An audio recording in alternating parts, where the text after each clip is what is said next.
What is going on, everybody? It's Lazevo here. Today we are actually going to talk about the gameplay, if you can believe it. We're not going to talk about life, maybe just a little bit. Maybe I'll sneak it in there. This is a game that probably you won't see from a lot of commentators, but this is my favorite type of game to play because it's close. And a lot of times you're only going to see commentators beat up on noobs, which I guess is interesting, but this is so much more fun to play because both teams are trying their ass off, and it ends up being a very close game. And so, like I said, it's one of my favorite ones to bring you guys. You're going to see me die quite a bit, and I want to use this as like a backdrop to talk about a couple things. The title of this video is Adaptation, which is important not only in life, there it is, me sneaking it in there, but it's important in Call of Duty. It's important in gameplay, gaming in general, especially when you're playing multiplayer type games. But it deals with the idea of being able to adapt to your surroundings. One of the unique things about multiplayer, oh watch this, killer drone, right to the face.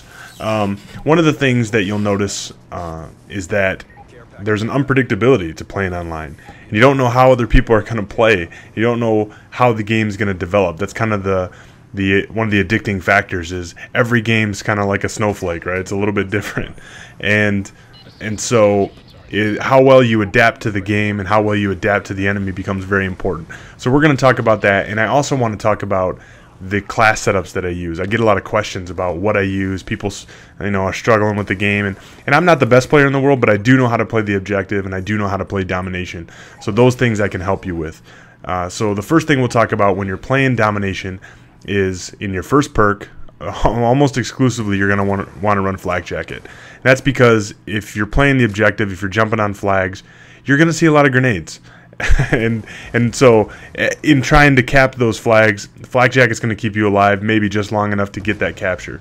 So that is critical, very important. The other thing you're going to want to run, or in my opinion, now people will argue, Mortis, about this, but smoke. Now you can see I throw the smoke at a choke point, and that makes me not only invisible to line of sight, but it also stops target finders, which are just running rampant in these games. So if you want to block the target finder and make it ineffective, use smoke. And if you can buddy up with somebody and get them to run trophy system, that's the best combination, because the smoke's going to obviously stop you from being seen by line of sight. The trophy system is going to stop those grenades, at least a few of them. Especially on slums, this map's terrible because you can lob grenades from all over the map and hit the B flag, so you're going to see a lot of them. Oh, look at that.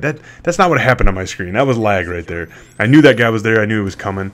And same with this guy. This guy just gives me the okie doke, just off the top ropes there with the shotgun. Man, the shotguns. That's one of the things that bothers me in this game, but it is what it is. You can't do much about it, so you deal with it. But so back to class setups. Second perk. Now this depends on what you want to run.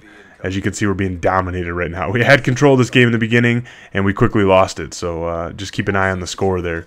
But second perk. If you're running assault rifles, run toughness exclusively. The flinch is so high in assault rifles, the fire rate's a little lower. It's so critical to get those bullets on target, and if you don't run toughness, it makes it extremely difficult. By the way, this little over the wall move that I just did right there, great on slums. It kind of allows you to get the jump on people. It gets you out of the choke point from the dumpster area in the graveyard, and you can surprise people coming out of the blue building. You can go into the blue building and surprise people, and you got a good shot at B once you get over the wall. So use that if you're having trouble getting to the B flag. It's definitely effective. So back to perk 2. If you're not running assault rifles, if you're running SMGs like I am right now, I'm running the Scorpion. This is me in my one of my games in my quest to get diamond SMGs, which I have now gotten. But if you want to run submachine guns, and then you can start talking about running things like cold-blooded, which obviously keeps your name off the radar, keeps you off the target finders, and that's, some people like that. You can argue for that. You can also argue for fast hands if you want to throw grenades quicker, swap to your secondary quicker. That's also a useful tool. And in the third perk, you want to run most likely tac mask is what I like to run, because again, if you're on the objectives, if you're on the flags, you're going to see a lot of those concussion grenades, flashbangs, and it makes it extremely difficult to try to cap a flag when you can't turn and kill people and you can't defend it. So there it is. Finished round 1 down 79-86. Like I said, we had control of this game. We had the 2 flags like we like to go for, and quickly we lost it. We were dominated at one point. So now we knew we were in a dogfight. We kind of knew it already, but now we're really in a dogfight. So everybody's got to step up the game. So you'll see me. A couple things right there. I threw my care package. I threw it out in front of me, knowing that eventually I'm going to cap C and want to run to B, and it'll be there on the way. Ideally, I would have liked to have thrown it even farther, but you know, you gotta sometimes you gotta make do with what you got. But anyway, little things like that. The idea of when the round's ending, if you get your kill streaks, don't call in a UAV if there's 5 seconds left in the round.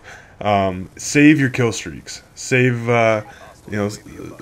save your care packages. I've seen a lot of people lose care packages because they call them in at the end of the round and they don't have time to even grab it before the round ends. So just be smart about that kind of thing. Be conscious of the game. Be conscious of the score. Be conscious of your kill streaks and how much time's left in not only the round but in the game. And be thinking about those things as they come along. Now you see I got the sentry gun there out of the care package. Very useful tool. Probably one of the more underrated kill streaks in the game. The two probably really underrated kill streaks are sentry gun and the war machine. War machine is just deadly in this game and one of my favorites to use and a lot of fun. But you'll see I'm having issues now because I'm noticing that the enemy team is throwing up a ton of sentry guns and guardians. You'll see that come into play. So I'm starting to think in my head, how can I get rid of this? What can I do to change the game here? That's what I mean by adapt. I'm already starting to think about this process. I haven't actually made the switch yet. I'll identify that when I do that, but there's another shotgun. Jeez, man, these things are all over the place. So now again, not only did we not have control of this game, but now we're down those 2 flags again. And as I try to go in this blue building, you see me get hit with another guardian. This is when I said enough's enough. Somebody's got to do something about this. And I have a class set up with EMP grenades specifically to deal with this, right? And so you'll see me throw an EMP grenade in the blue building, which I know the guardian's in. Got the guardian destroyed. Instant kill, 125 points. Definitely useful. And I rushed the blue building to try to control this map a little bit. And you're going to see me try to jump on the B flag here. And that's it. Now I've adapted to what the enemy's doing. And now it's a matter of if they're going to counter, if they're going to keep adapting. Now we have the 2 flags that we're looking for. And I got another care package and the hunter killer. I'm going to throw that right at B almost every time. Double kill. Throw it at B. It's an easy way to defend that flag, especially on this map. Highly exposed when you're trying to take the B flag. You see they're throwing in a counter. I got a FHJ on this class, so I know I can take that out. What do you know? I get another sentry gun. But what I'm saying is adapt. Don't rush with the same class over and over and over again. The definition of insanity is doing the same thing over and over again and expecting different results. If you're not having luck, change your luck. Don't just write it off as a bad connection or bad luck. Try to do everything in your power to try to mix things up. So have that class set up. Have a class set up with EMP grenades so you can take out sentry guns like this. Look at this. I just took out another sentry gun. You're going to see me take out another guardian. I'm going to take out another sentry gun. I've totally countered that dynamic of their game, and it renders them pretty much ineffective. Look, here's another guardian kill. Boom. And just tons of points. I'm racking up the points. I'm throwing 100 killers like crazy.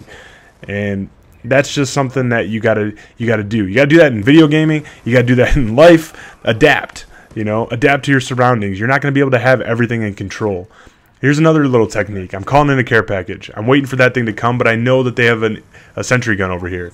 So I'm going to launch an EMP grenade and take that out while this thing's coming in. So that was an effective use of my time. I see sometimes people just sit there and wait for that care package to come in, and it might not ever, that's like, what, 15 seconds or whatever you're losing in the game.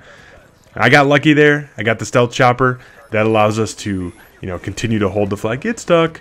To continue to hold these 2 flags because the enemy was trying really, really hard to take them. And so that allows us to inch ever so closer to coming back in this game. You can see there's only 30 seconds left. We're still down by 7. We do have these 2 flags right now. And, the game didn't start off the way we wanted it to go, and at one point it looked a little bleak, but we stuck with it. And you're going to see us slowly inch back into this game, and I believe we even have them dominated at this point, which definitely puts them on the defensive. There's not much they can do at this point. We've taken control of the game. We take the lead, 3 seconds left, and we're going to take the win.